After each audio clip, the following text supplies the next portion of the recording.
নমস্কাৰ আপোনালোক সকলোকে পুনৰবাৰ স্বাগতম নাজমাই মছজিদ বন্ধুসকল বলগতে চাওক আজি 9টা গুৰুত্বপূৰ্ণ খবৰ।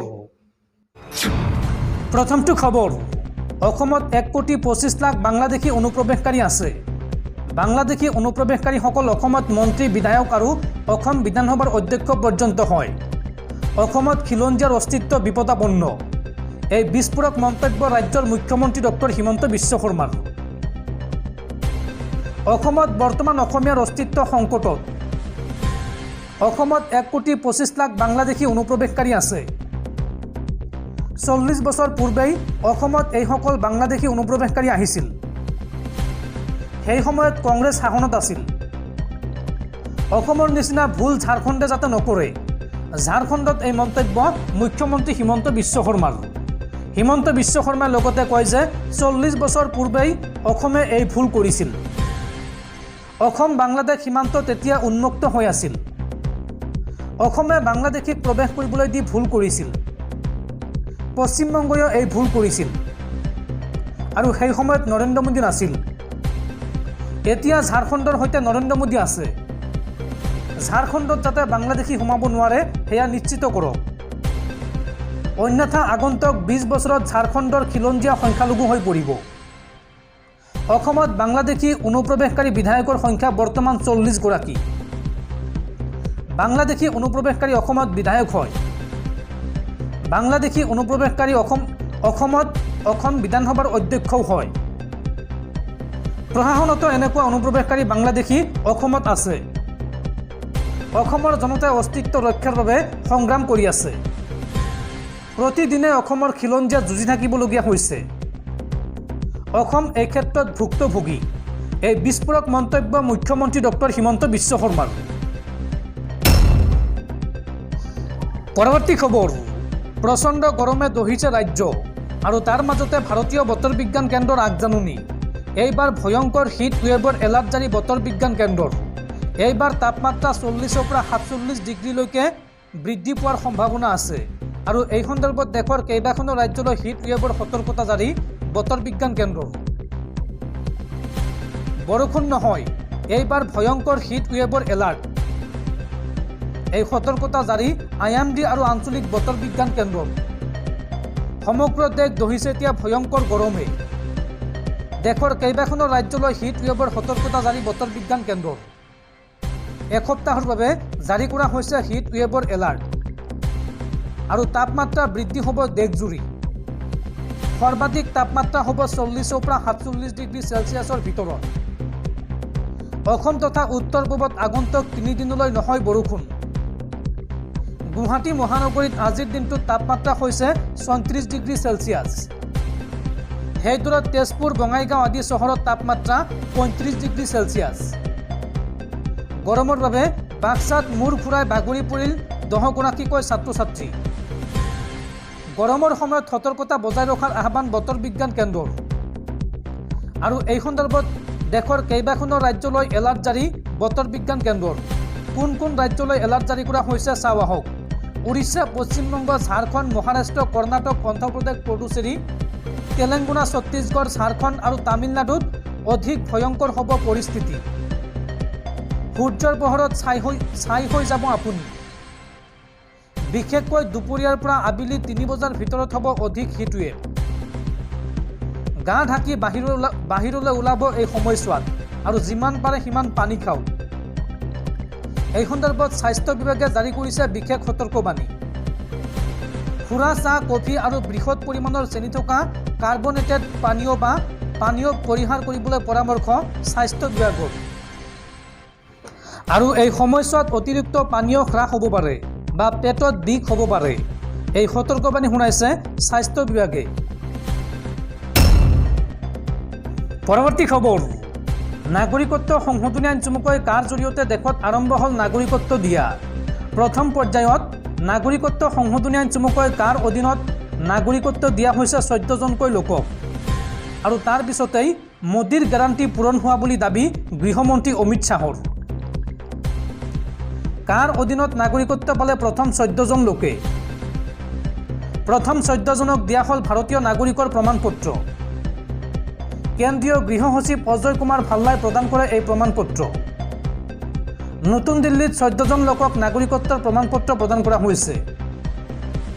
উল্লেখযোগ্য যে বিগত 11 মাৰ্চত দেশত কাৰ্যকৰী কৰা হৈছিল কাৰ অধিনিয়ম আৰু নাগৰিকত্ব প্ৰদানৰ পিছতে মোদীৰ গেৰাণ্টি পূৰণ কৰা বুলি দাবী গৃহমন্ত্ৰী অমিত শ্বাহৰ। গৃহমন্ত্ৰী অমিত শ্বাহে কয় যে আজি দেশৰ বাবে এটা ঐতিহাসিক দিন। ধাৰ্মিক প্ৰতাৰণাৰ বলি হোৱা লোকক নাগৰিকত্ব দিয়া প্ৰক্ৰিয়া আৰম্ভ হ'ল দেশত। বন্ধুসকল, তাৰপিছত 4 নম্বৰ খবৰটো জনোৱাৰ আগতে আপোনালৈ এটা সৰু ৰিকুৱেষ্ট, যদি তেওঁলোকে এইটো ভিডিঅ'ত লাইক কৰা নাই তেন্তে প্লিজ এটা লাইক কৰি দিয়ক আৰু এনেকুৱা ধৰণৰ নতুন নতুন ভিডিঅ' পাবলৈ চেনেলটো ছাবস্ক্ৰাইব কৰি কাষত থকা বেল আইকনটো প্ৰেছ কৰি ৰাখক।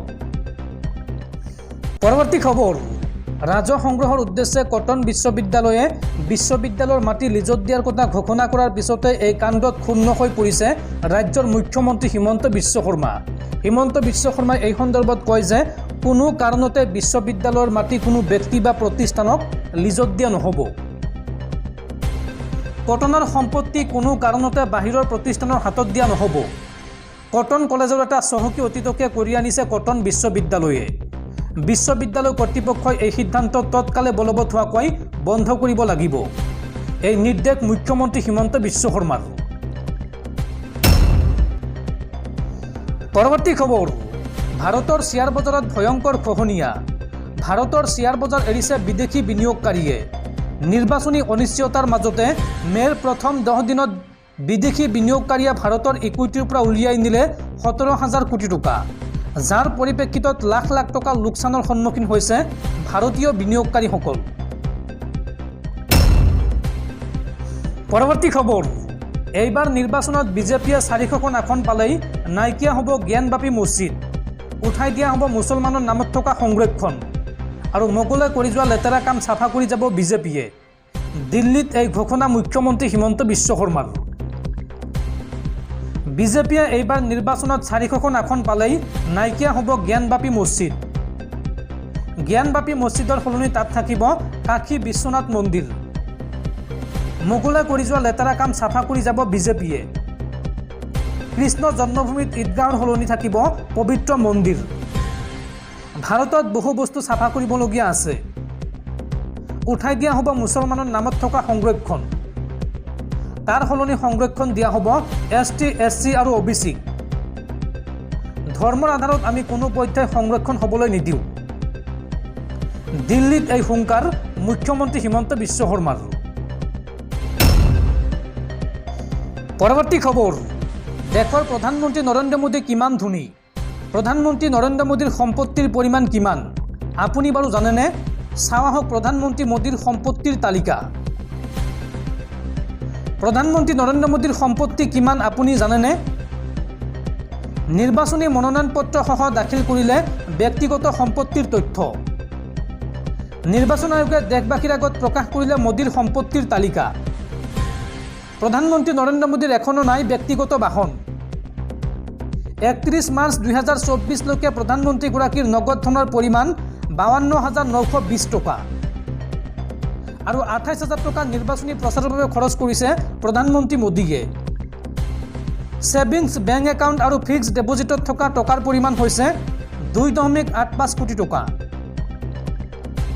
SBIৰ গান্ধীনগৰ শাখাৰ একাউণ্টত আছে 73,304 টকা। প্ৰাৰ্থিত্ব আগবঢ়োৱা সমষ্টি বাৰাণসীৰ শাখাত আছে 7,000 টকা।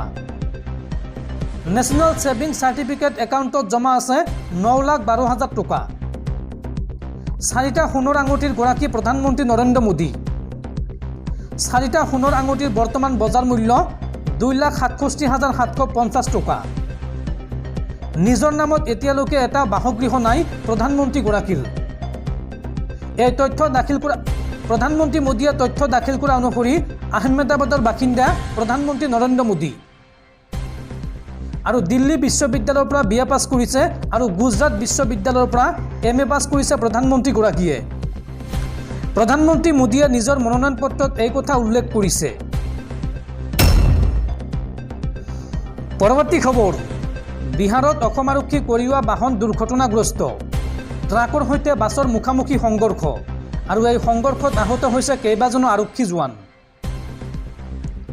বিহাৰত অসম আৰক্ষী কঢ়িওৱা বাহন দুৰ্ঘটনাগ্ৰস্ত ট্ৰাকৰ সৈতে মুখামুখি সংঘৰ্ষ বাছৰ আৰু এই ঘটনাত 20 জনৰ অধিক জোৱান কম বেছি পৰিমাণে আহত হৈছে ইয়াৰে দুজনৰ অৱস্থা অতি গুৰুতৰ বাছখনত আছিল 37 জনকৈ আৰক্ষী জোৱান দ্বিতীয় অসম আৰক্ষী বাহিনী মাকুমৰ জোৱান আছিল এই বাছখনত নিৰ্বাচনী দায়িত্ব পালন কৰিবলৈ গৈছিল আৰক্ষীৰ দলটো